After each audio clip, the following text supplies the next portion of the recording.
Well, Heretics versus GX decides both themselves and Vitality. This one is important, and Kihoto before, I love how Shox ends it with like, should we just flip a coin?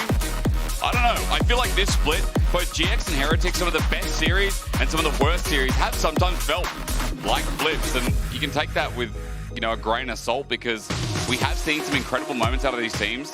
GX recently after the roadshow in Madrid. Heretics have had some absolute bangers when you consider their win against BDS, their game 3 against KC, or the 3-game series. Wins recently against Vitality, against SK. Heretics do feel like they're a team charged, and all they need, as they said on the desk, is a single win to punch their ticket to playoffs. So, single win is all they need. Both the other teams in this race, every single game matters. We haven't said that for a while. Every game matters, but it does really do today. So, a reminder from what was said on stakes, turns to the desk, we are getting into that draft. If Heretics win, GX are out. Heretics Vitality lock playoffs. GX 2-0, GX lock, and it's the other two teams, Heretics Vitality, playing the tiebreaker. But if GX drop a game but still win, so it's a 2-1 for them, Heretics is locked and GX will have that tiebreaker versus Vitality instead. So every game matters in terms of tiebreaker implications, or just regular locks as well. We'll run you through. We've got some graphics to make it easier for you to absorb as well. Talia's one of the first bans, and no surprise what we've seen over the past couple of weeks with first pick in Game 1, Game 2. Now that Talia's off the board, other questions arise. Varus goes with a 2, the Azir as well. I mean, that Maokai is the biggest question left unanswered right now, as that is a must ban in the first 3. There's that. I suppose there's stuff like the Sejuani, which is very popular for both of these junglers too. We did see, of course, a lot of the kind of global combinations being picked up a lot recently, but we've had a couple of them banned away now with that Talia being taken out, as you mentioned earlier. It's the Vi taken off the table, so Maokai available. Sejuani as well. Maokai Sejuani, very popular here in the LEC. See which one is valued more, or actually, if you think, hey, we've got some powerful junglers both up on the table, let's pick something else right now. Team Heretics maybe go for comfort, put Shao in a position of power, and for GX, instant Sion lock-in on the other side, and the Nidalee for Isma.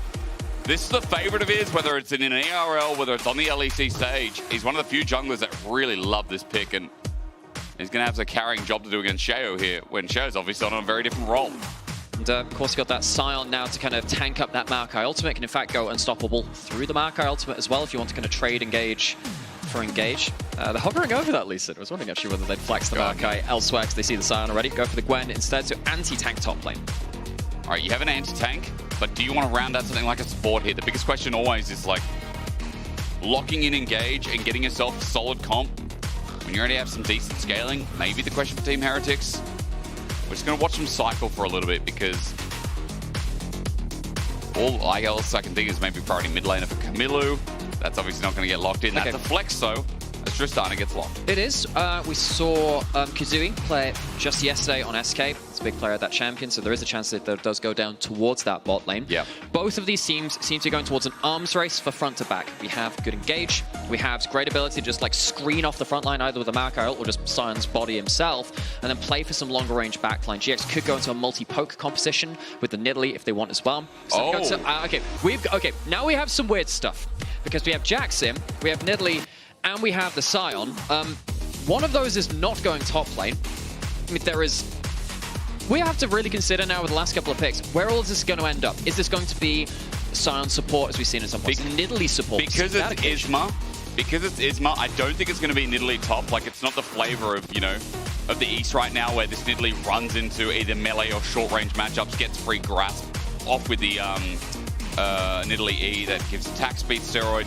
I feel like the Nidalee's the one thing where I'm like, maybe that stays, but you're right. Yeah. Like, Sion could go support. We could get Jax up in top, Sion mid. Yeah, there is the chance that tank mid there, lane, and the Sion mid there for Jackies as well. We've seen a couple of games around the place of like the Ornn mid. It was a thing much more in like Season 8, Season 7 around that point, playing the heavy tank mid, but there's a chance of that too.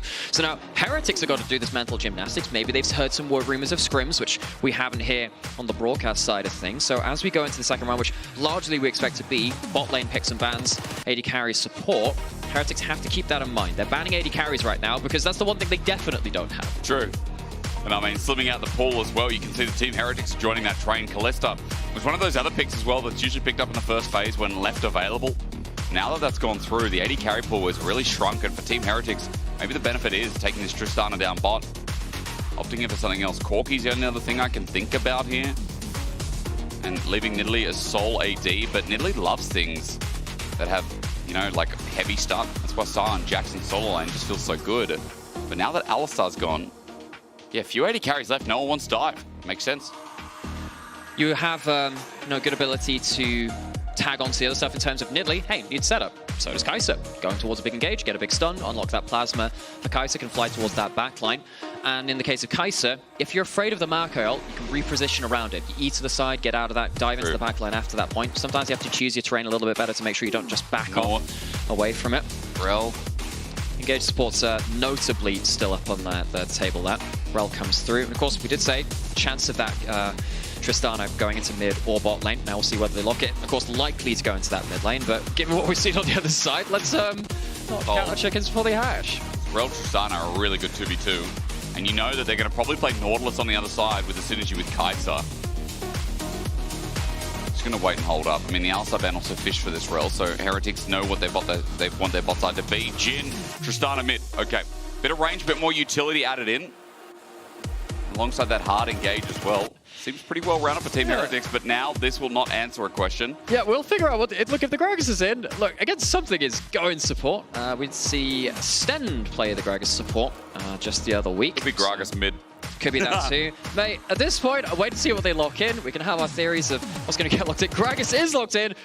I would imagine it's Gragas support. We will see if it's the Sion mid. I'd imagine the Jax being a very good matchup to the Gwen. That goes into that top lane. Sion goes mid. A little bit worried about that against the Tristana, because Tristana will be pushing that in an awful lot. Looks like it is. Sion mid. Tank mid. Locked in for Gakis. I just knew that the Nidalee wasn't going to change because, you know, no offense a lot, I would not trust him with Nidalee top when I feel like it is just such a high, micro-intense lane. And if you miss space, you just get punished so hard. So, I don't know. Again, it is nice to see Isma back on one of his comfort champs. He's played it once this split already, but again in ERLs, if you remember Casey Blue only from last EMEA Masters, when Isma was filling in, he pulled off a stunning game on this champion in Div 2. But now that we've got everything nice and settled, nice front lines, big front lines, if Nora and Isma die, I think there's got to be some concern. But yeah, interesting comp from GX to kind of send caution to the wind in a game one. Yeah, we, funnily enough, we did see, again, some tank mid lanes coming out elsewhere in the world. I think there was a game of Orn mid from RNG over in the LPL. It's the only game I can think of it off the top of my head. Can't remember about the LCK side of things. What it allows you to do is play that heavier carry style from your Jax in the top lane. It's a good matchup versus that Gwen. I like that turnaround because, let's be honest, you know, you lock in the Sion early, they go, yes, great Gwen angle. Well, now the Gwen doesn't play against that Sion in the 1v1. We'll see what happens with the matchup in the mid lane, though, for this all-important series for playoff standings. It's elimination match. It is the last one that holds its input here over the LEC. We decide what two teams make it into playoffs, which team goes on an extensive holiday. It is that simple. We're going to redefine it for you. Nice side note, the whole of Carlson's family is here. Big shout out to them. They've all got a Carlson jersey on. Clan Carlson. Yes. It's really nice to see the Carlsons out. I feel like I'm talking about a TV show. It's really nice to see all the Carlsons together. Big fan of your son. Very big fan of your son, or cousin, or a nephew, or family relation. The family, wherever he fits in. Now, we're going to explain how your son gets into playoffs. How does he walk towards MSI when it is such a big event? I'm going to pause first, though, because it's a body slam into Camilo, a crash down as well. Decimating Smash, then uses Flash. Big summoner spell that's now on cooldown as Camilo tries to trade back. He gets lethal tempo up, and Jun at half HP suffers a bit. Now, the GX 2v2, not dead in the water here, but Jun might have to heal up with the passive, and means lane a little bit less volatile than it could have been. Sure. Hang on a second, Isma's going for a pretty deep invade here again. Cosplaying. Yeah, really wanting to pull him off the first camp. That's kind of annoying. Lots coming in. Last cone taken. Wait. Sheo's dead. Sheo is just going to die. Lot, Counter-Strike, Flash, Bramble. It's nice, but Decimating Smash on top. As I said, dead meat, first blood to GIANTX. So Sheo was well behind enemy lines, and I thought, well, you know, maybe it'll be okay, he can get out. Obviously not the case there. Goes down very, very early on. Wonder how this will affect the lanes of Heretics, because now you have your jungler very far behind. You know, you start your camps at 130 or what have you. See, when he gets towards this first camp now, he's going to be at least 30 seconds behind. Yeah. That is very, very problematic against a jungler which takes off speeds up, gets ahead of you, and then forces you behind. This is why Nidalee is so annoying to play against as a tank jungler. Isma has the golden opportunity now to roll ahead with the game. And she also set up in all 3 lanes, right? Maybe not as much in Gragas, but like the power of this Nidalee is always about early ganks and where she can go. For GX, they're giving that on a silver platter now for Team Heretics. As I was saying, we didn't get to talk a little bit about what happens here. All they need is a single game in this best of 3. One singular game, and Team Heretics lock themselves in. It's as simple as that. Even if they go on to lose the series, one game, one slip up from GX, and Team Heretics are safe. However, if they do win the whole series, GX are out. There is no tiebreaker for them. Right. The tiebreakers come if GX win the series. Now, it does depend on whether they 2-0 or 2-1. 2-0 means that it's Heretics playing the high tiebreaker versus Vitality. If GIANTX drop a game, though, but still win the series, at 2-1, they will be playing the tiebreaker with Vitality. Of course, with Vitality currently in France, that will be played, believe, tomorrow, actually, because they're not here to play the games right now. So you can look forward to that Tuesday League of Legends. Oh, and I thought Tuesdays were spent just at home with, you know... With what? With family and food. And think about that. I kept it very well rated. Don't worry, PG here as Camilo slowed down. Decimating smash to good damage. Jackie's doing better in the lane than we expected, and Camilo out of 50 HP, or rather 80. Typically, I would expect something like that. Tristan to just be pushing very heavily, trading very well. Of course, with the ability for Sion to kind of chuck that E through the wave, the roar of the Slayer. If you get that slow, sometimes you can open up for a big decimating smash. Jackie's, I mean, look, he's obviously prepared for the early lane on this champion, helped by the fact that Camilo had to start with that W2. Now to see, okay, laning phase looks like it's going well. And of course, you've now given you the top lane a great matchup, which Lot is using to great advantage there. How does that work? He might take a little bit more. Sheo at level 3, getting bopped around again. Isma's damage not to be dismissed as standing his ground won't work either. Isma looking for the pounce. Carlson in the way. Under the turret looking for the trade, but an instant flash out, and Carlson can't match. Isma swipes through in this top side of the map as a 1k gold lead. This is disaster early game for Sheo, because not only did you die for that first blood, there are a lot of other problems coming in from that as well, because, you know, we look towards what happens with our map being pushed in, and you know, this is pushed in. That's not what you would expect having the Tristana mid lane. You were pushed in on the top lane on the minimap, you were pushed in the mid lane as well. Things went to pot with that. It means that none of your lanes can kind of help you after things start to fall apart. And all lanes right now are pushing in. All lanes feel good. Sheo's on constant defense, and it's a defensive ward placed by Heretics over Raptors. Just wondering where the next strike from Isma's going to be, because he wants to keep the ball rolling, as you all expect. But as you're talking about Nightmare just before, I mean, Carlson's in a lot of trouble up here. Lot's training's been good, and, you know, I'm not used to seeing Lot in a position of power, because I feel like Lot has been one of the weakest performing top laners over the course of this split.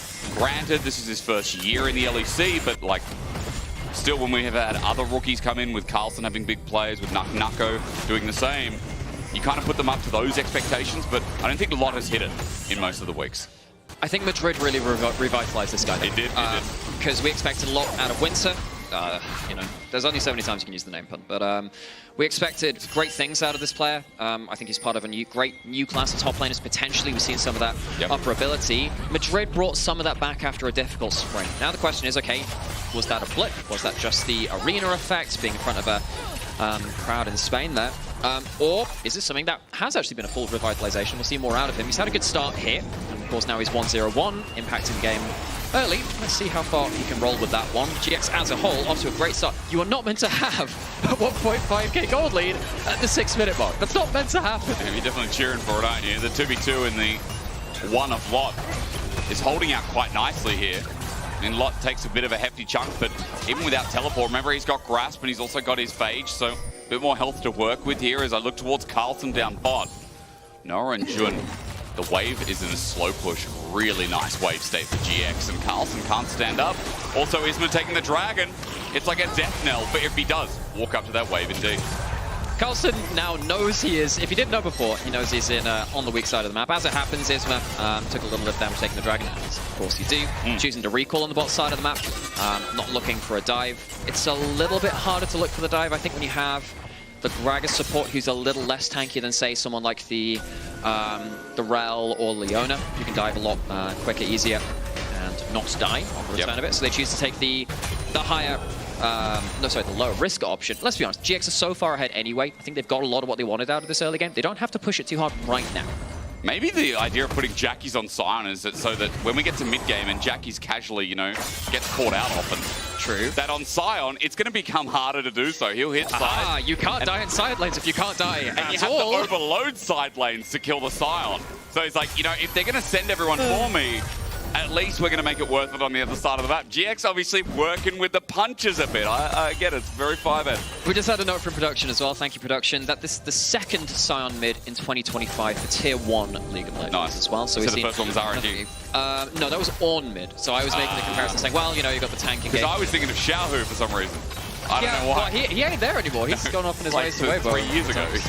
made a World Finals or so. He's doing all right for himself, I suppose. They could have won. Did you see the same finals that I did? I'm sure about that one. Every other game that we didn't see that wasn't the finals, they could have won. I think that's a very different story. It is. It's like the sadness of BLG, you know, and they could have won, but it was a good one. However, you know, funnily enough, bring it back to what's on TV here. But however, there is a thread here. You know, that inconsistency, not knowing what's going to happen. Boy, Carlson. It worked, but lots ulti's out as well. Solo kill territory. Carlson gets the needles to fly. He's got full snips ahoy. But meandering around the turret for now, Carlson has to think about, does he want to risk it? Flash in tow, but a lot to match the same, and all plates given up in with the next wave. Shadow's here. Do they want to play around? Well, they do. There's the ultimate. And it's going to catch him as well. No mana. Twisted advance is a counter-strike in. Carlson spaces nicely, still gets stunned up.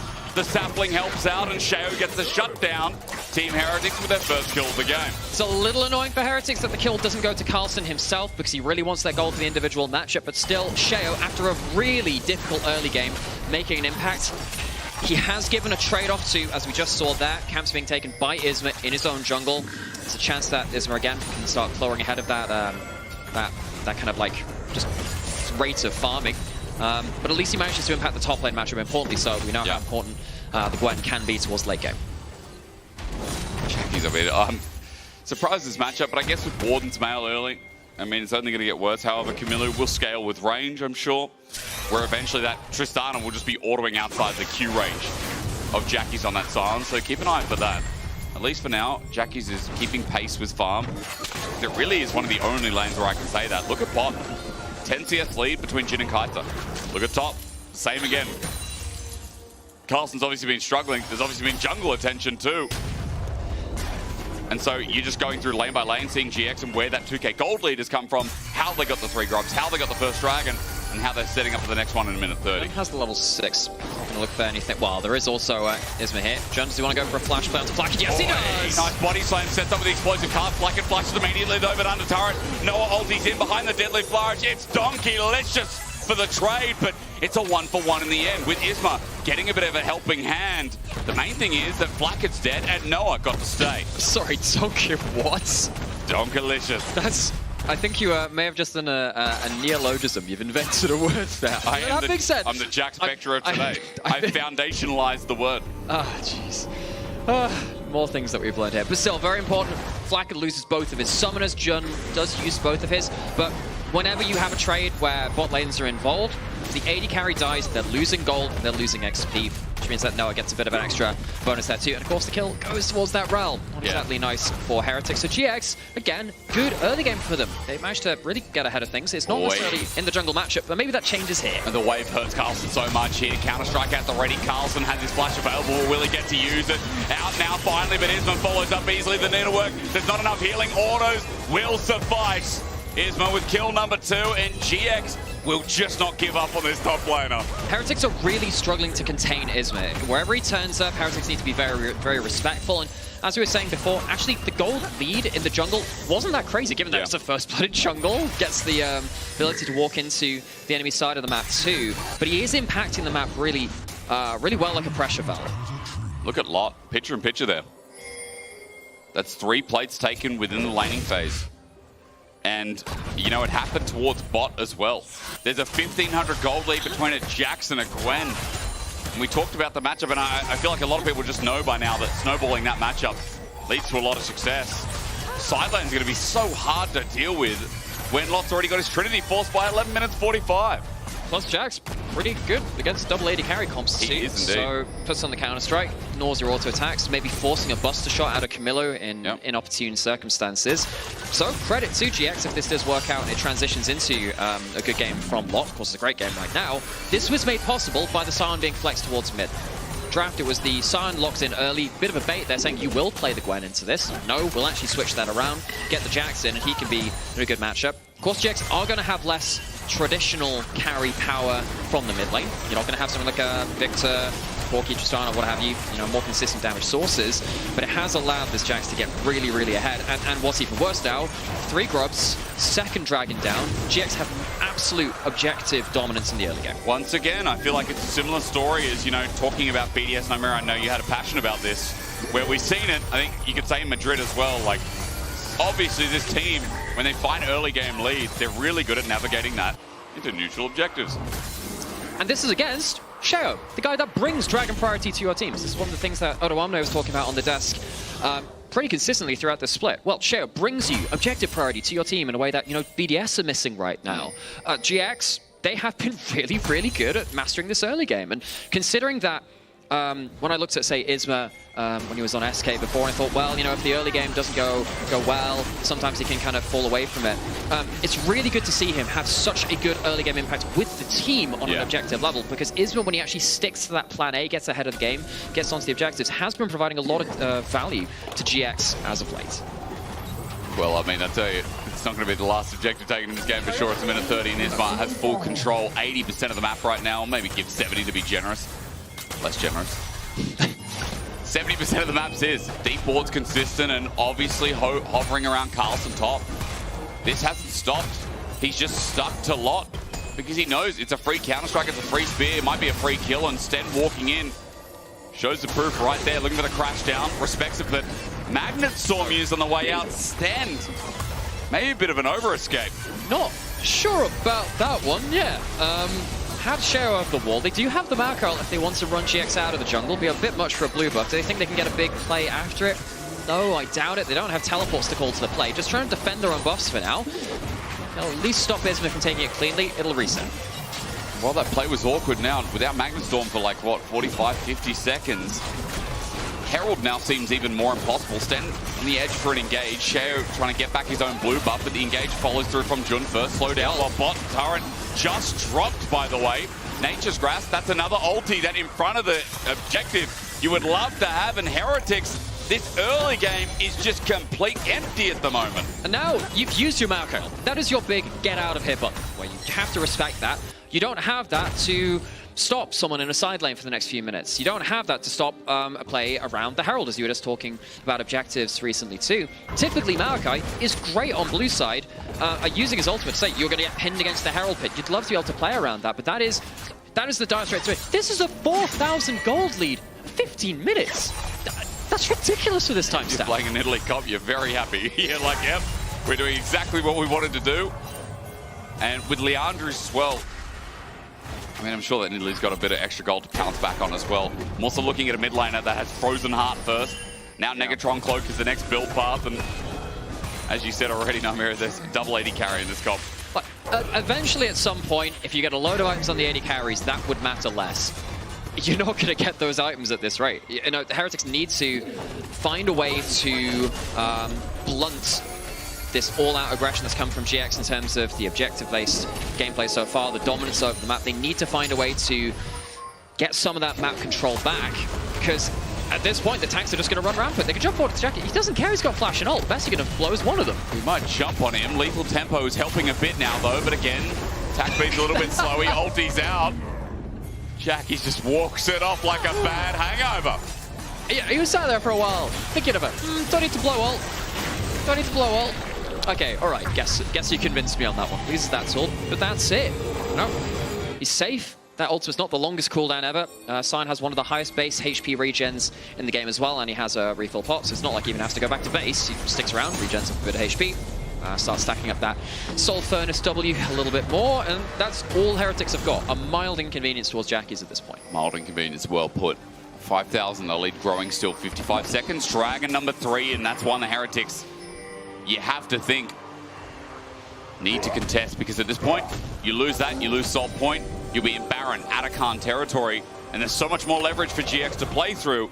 as those timers tick down. Important note, by the way, we're talking about, hey, you need to get towards certain items to kill these tanks. I think this is quite intelligent, actually, coming through from the AD carry, saying, okay, Infinity Edge for the Jim. We're not going to go towards that Collector. That's not going to be valuable.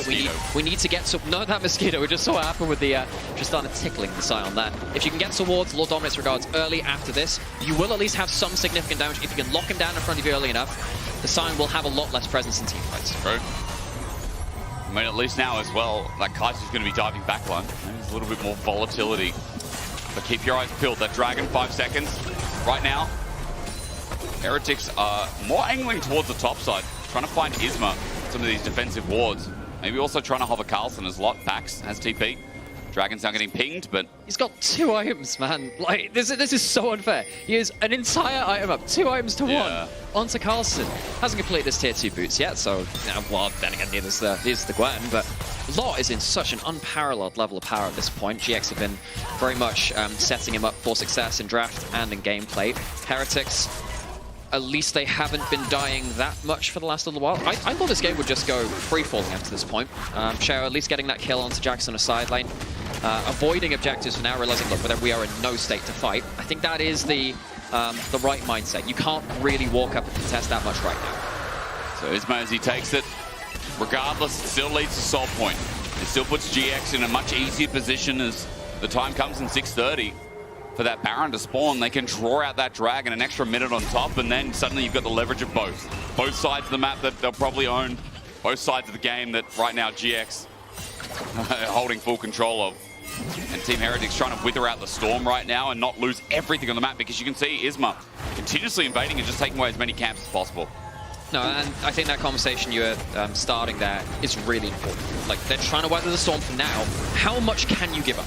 Realistically, you have to give up all of this. Not a bad trade there, actually. There is burst, but I mean, Jun's tanky enough. Jumping in, you'd think Shao would be, but he gets blasted. Isma also running in, you'd think would be a bad idea, but they're still so strong. The dive continues out of Noah's Shred. Well, the all-in from GX works out anyway. They're there in a flash. Heretics thought they could fight back, but there's no chance. Noah, the unsung hero, has been scaling up alongside them. Now rears his head, which is looking mighty fine in game 1. What Heretics thought was a quick pick leads to 4 of them dying. 4 people hit the ground. It's only Camilo which survives, and he has to use his flash alongside the teleport. We do get a pause. Not exactly sure what that's about. We'll give you more information when we get around to that. But Heretic, that is crushing. We were just saying, hey, it was fairly disciplined before that point. Okay, well, the XGG aliens have come in. They're smiling at me, but what do they want? The what aliens? The aliens, you know, the XGG, the smiley aliens. The smiley aliens, they're looking at me and they're saying, what's wrong with our PCs? What's going on? Jackie's has shrunk into his chair. Is that a really bad pronunciation of Xenomorph? No. We'll find out. And it's been a rough game for Heretics. Like, you know, we often talk a lot about, like, okay, their laning's improved, like their early games have improved, Shao's like the glue that keeps it all together. This game, there hasn't really been much to say in words of praise for them, because they've kind of just slowly rolled over. Isma's taken over the early game. Top got crushed. Lots having a good game. Jax is best champ. There's a reason that you don't give this guy Jax.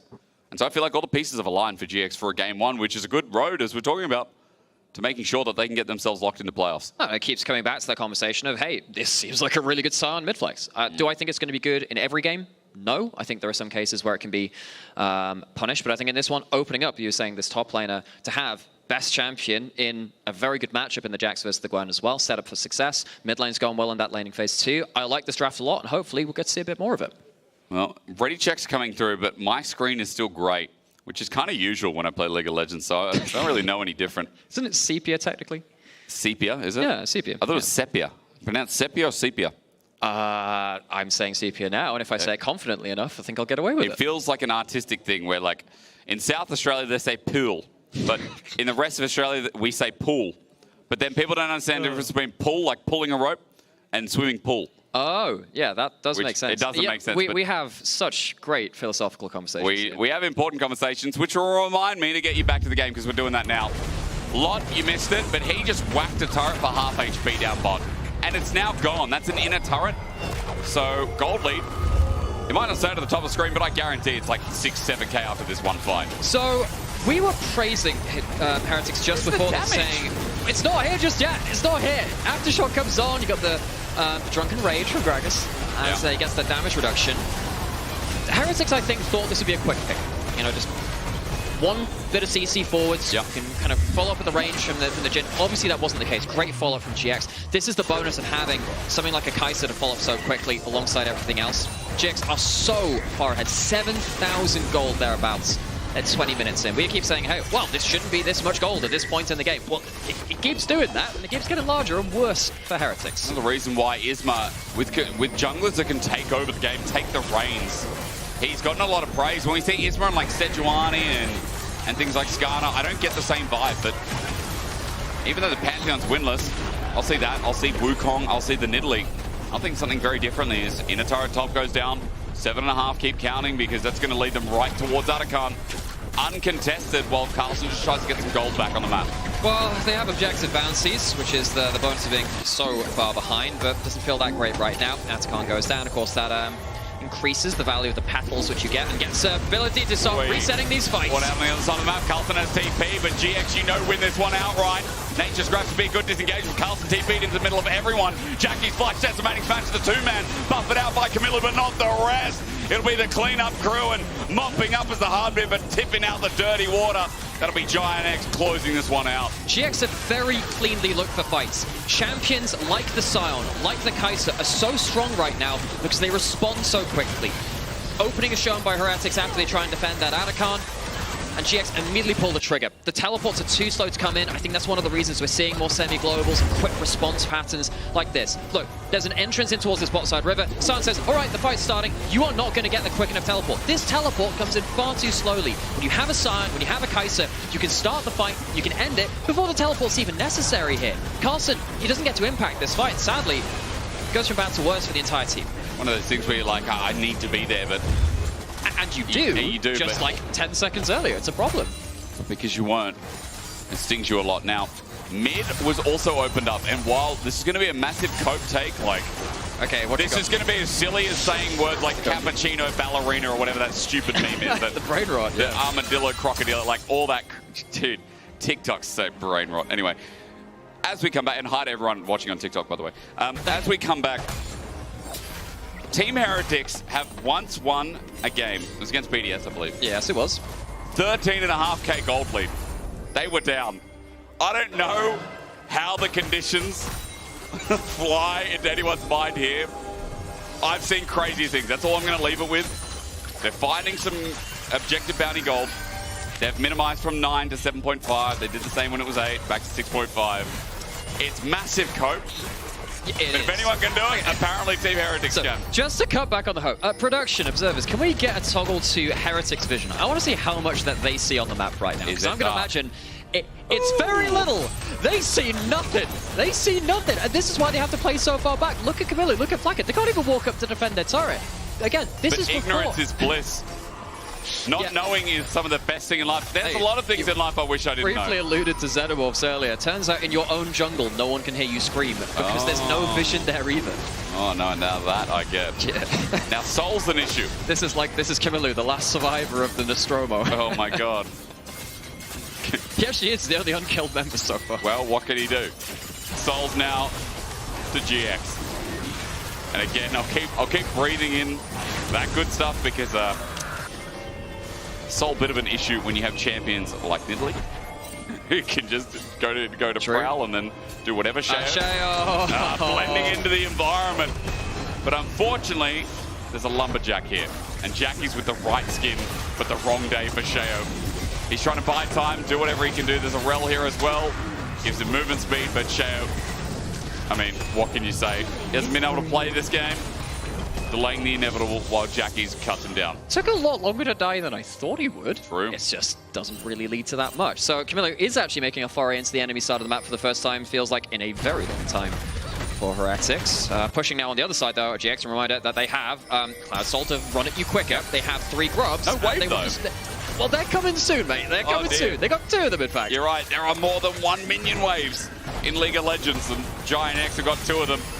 And now getting out of hand. Now there are 2 of them. It really is. And Look, Camillo's come back to base. He's flashed on. He's not stunned up by a lot. Flashes out this time rather, and Jackies gets stunned back. Heretics fighting back. They've got AoE. This is what I said. It ain't over till it's over. The curtain's going to fly. Jun is the target. Noah blocks it up, but Nature's Grasp is still alive as Isma. Narrow dodge. Lot gets out the top, and Carlson zones out through the rim.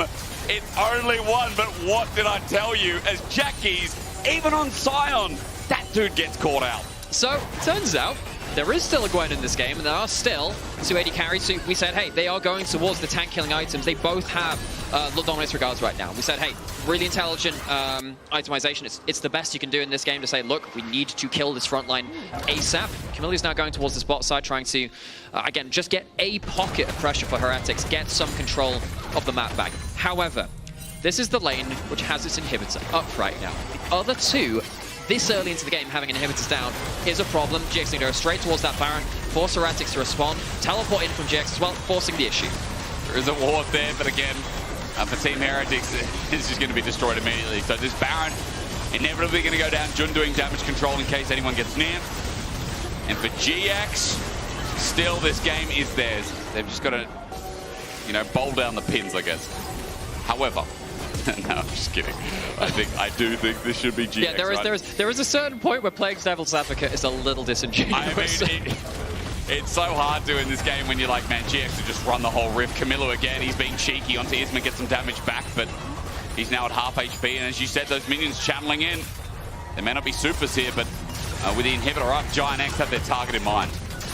So, inhibitor in the middle. Oh, top lane actually wasn't taken. My bad though. We'll take it now though. It will take now though. Here comes the Malkail. Okay, Nature's Grasp. Jackie's ulti out. Deadly Flash doesn't connect. Decimating Smash onto Sten does. Lot zoning out. Sheo is going to take one for the boys as GIANTX poke him out a little bit. Camillo's in lethal tempo mode. He's keeping that up, but GIANTX get out of his vision. Out of sight, out of mind. I wish I could say, but Team Heretics see GIANTX running in as a big storm wall. And Camillo can only barely just hold back. GIANTX has broken down 2 inhibitors now, and surely a third is next to come. TP. Falls on his board up by Lot. Sten could look to kill him on, well, engage on the arrival. Carlo, Lot jumps back. A lot of damage. Really nice from Camillo to buff, but you're right. The damage hurts up and up where they're going to find triple in him regardless. This might be like Helm's Deep, but more realistic. 10k gold lead. The problem is now, Team Heretics, how do you fight off all 3 waves? Top just needs to be catered for, and then the pressure will be there. So GIANTX not getting everything in a row, but wave clear is enough for now. Noah's dancing in the back, and here we go again. Yeah, so those were some of the waves without the super minions. Now the next ones, they're going to be a little bit more tricky. Triple inhib down. Baron buff still in as well, and you don't have a Malkail for this wave. That's a problem. You're not going to be able to stop GX walking up nearly as easily. In there, Sten with a good engage, but they're zoned off. Carlson's going to drop the ulti as well, but locked in goes Golden. Needlework number 2 with one held in hand. For the time being, Carlson used it, but Team Heretics, their turrets are dying. They may hold up the fight, but GIANTX is just going for the rear. And as Noah jumps in, it's going to be a trade with the Nexus bare bones. Camillo's fighting out with lethal tempo. Nexus still there. Flush away. Jackie's just autoing it. He's got enough damage because the team will then converge. A hard-fought win, but a well one for GIANTX in game 1. Trying to think who I would want to praise the most there. The Sion Flex is so important. Iz was early game fantastic too, but Lot smashed that top lane wide open. He did. GIANTX, one more step towards getting themselves towards playoffs. All it takes is 2-0.